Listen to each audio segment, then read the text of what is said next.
So man, we got 8 minutes to do this review, people. Let's go. You can weld all sorts of crap with this thing, and you can also burn yourself all sorts of ways. But women love men who get burned. Okay, 8 minutes, that's right. Who doesn't love going to the eye doctor 3 times a year because you get metal flakes in your eye? Okay, for real, 8 minutes. Bought this welder, $650 from Home Depot 3 years ago. Came with a 3-year warranty through Lincoln Electric. Oh crap. So here's the boring part, right? But if you listen to this, it'll actually make sense for the rest of the video when I'm talking about random stuff. So you got this handy chart that you flip up the lid, you see a chart, you think you're a professional, right? But in my case, if you never look at the chart, you never think you're a professional. But I'm showing you this chart because I want you to be a professional. In the blue, we have flux core wire, which has the shielding on the wire itself, so you don't need gas. You run flux core wire with DC negative, so you hook the ground up to the positive, gun hooks to the negative. If you're going to do solid core wire, which uses gas, the green right there, that is DC positive, so you hook the ground to the negative and the gun to the positive. If you're going to do aluminum, look at the yellow, you have to buy a whole nother attachment, which is a spool gun that runs on DC positive. So this chart has really useful information. Want to be professionals and want to look at charts. But that's not what got me into welding. What got me into welding was the cool sparks and the tss noise when I burned myself. Okay. Or the tss noise of the weld.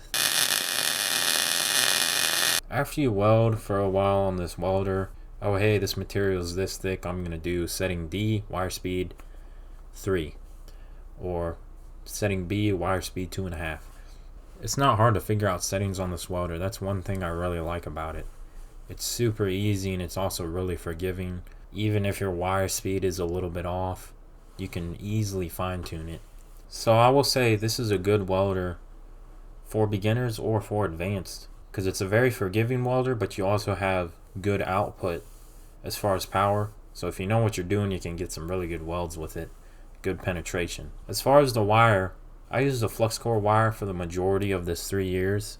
I've only welded with the solid core wire with gas twice. Alright, so here's what we got. First time that I've ever welded with gas using solid wire. It's not bad. It's not bad. It's very different than flux core.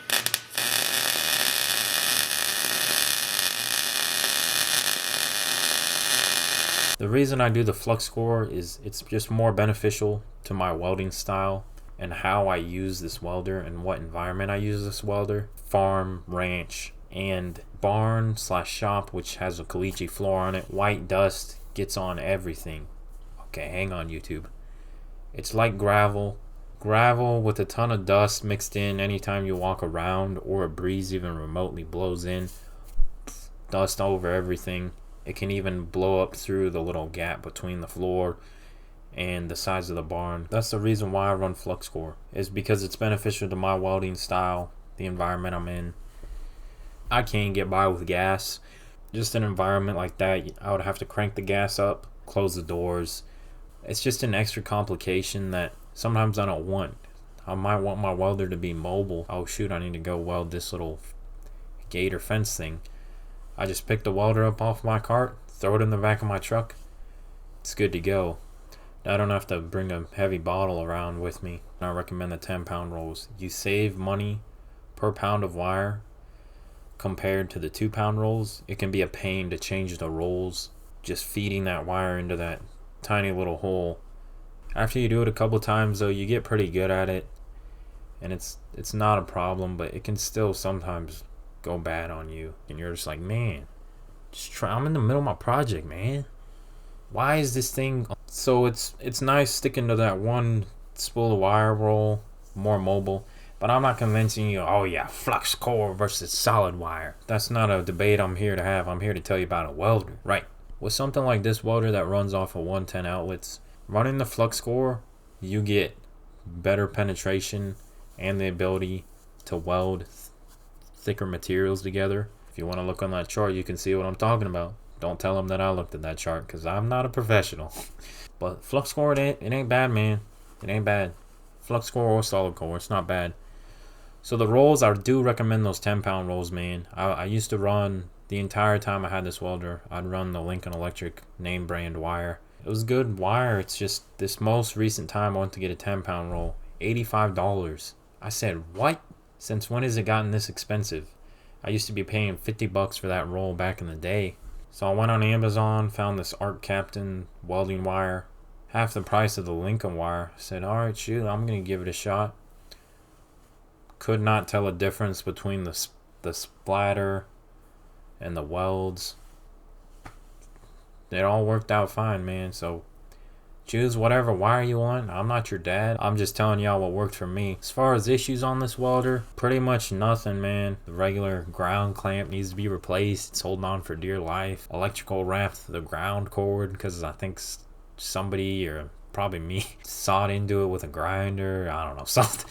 And not being a professional there, you know, I don't really know, but there's this thing called duty cycles. I think you're supposed to weld and then not weld and not, something like that. But I just like to weld when I weld. Sometimes I weld too long and the machine likes to have his break. The machine will shut off on its own. He likes to take his break. Turn it back on 5 minutes later, he's fine. In all seriousness, that has happened a couple times. I'll get caught up in a project. I'll be welding for a good minute, weld after weld. I think the welder might have a internal sensor. Wait 5 minutes, turn it back on, let it idle the fan for a little while, and get back to welding, and you're fine. So I hope this review helped y'all out. I'm not telling you to buy it or not buy it. I'm not paid by anybody. I bought this with my own money. I'm just showing y'all some of my welds and overview of this welder and the 3 years all that I could weld and kind of do with it. It's a lot more than just what's on the videos, but thanks for watching, guys. I recommend this welder. If you want it, go buy it. See ya.